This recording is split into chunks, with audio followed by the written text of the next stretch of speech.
நான் யார்? நான் என்பதை பலமுறை சொல்லிக் கொண்டு இருக்கிறோம். எப்பொழுதாவது நான் யார் என்பதை யோசித்தது உண்டா? நான் யார் என்பதை நான் ஏன் யோசிக்க வேண்டும்? நான் யார் என்று கேட்டால் தந்தைக்கு மகன், மனைவிக்கு கணவன், இப்படி உறவுகளையும் உடலையும் சார்ந்து சொல்லிக்கொண்டே போகலாம். இவையெல்லாம் நானாக இருந்தால் நான் உடலாக இருக்க வேண்டும், நான் மனமாக இருக்க வேண்டும். இவையெல்லாம் இல்லை.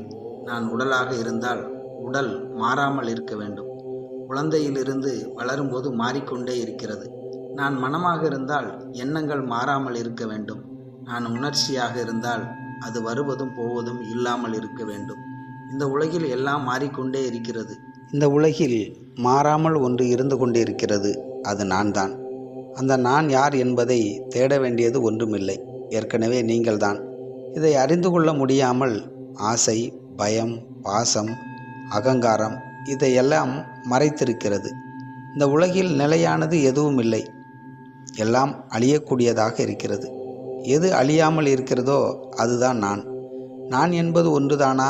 உலகம் முழுவதில் இருக்கும் அந்த ஒன்றும் நான் தானா? அந்த ஒன்றுதான் உலகில் பல்வேறு நானாக தெரிகிறதா? நான் என்பதை நான் ஏன் தேட வேண்டும்? இந்த கேள்விக்கு உங்களுக்குள்ளே இருக்கலாம். இந்த கேள்வியை கேட்பவரை மாயை சூழ்ந்திருக்கிறது. நான் யார் என்பதை அறிந்து உணர்ந்த சித்தர்களும் ஞானிகளும் முனிவர்களும் அவர்கள் உணர்ந்ததை நமக்கு தந்து சென்றிருக்கிறார்கள். நான் என்ற கேள்வி உங்களுக்குள் வரவில்லை என்றால் வாழ்கின்ற வாழ்க்கையும் ஆனந்தமாக வாழ முடியாது. மாயையான உலகில் தூங்கிவிட்டது போல் ஏற்படுகின்ற பிறப்பு இறப்பு என்ற துன்பம் தொடர்ந்து கொண்டுதான் இருக்கும். நான் யார் என்ற கேள்வியை காலம் கடந்து கேட்டால் காலத்தால் பதில் கிடைத்தாலும் பயனில்லாமல் போய்விடும். மௌனமாக இருங்கள். உண்மையான ஞானியை சரணடையுங்கள். நான் யார் என்பது விடை கிடைக்கும்.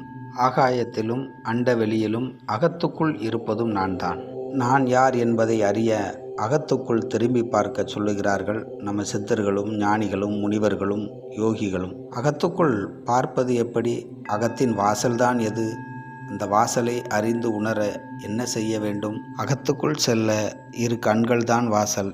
இரு கண்களில் தவம் செய்து கர்மவினை கழிந்து மனம் அடங்கி சுவாசம் ஒடுங்கி பிரபா நிலை அடையலாம். இதைதான் சித்தர்கள் ஓலைச்சுவடிகள் மூலம் நமக்கு தந்து சென்றிருக்கிறார்கள். அதை படித்து அறிந்து உணர்ந்து குருவின் உபதேசம் பெற்று இரு கண்களில் தவம் செய்தால் இப்பிறப்பிலே பிரபா நிலை அடைய முடியும். நான் யார் என்பதை அறிந்து உணர முடியும்.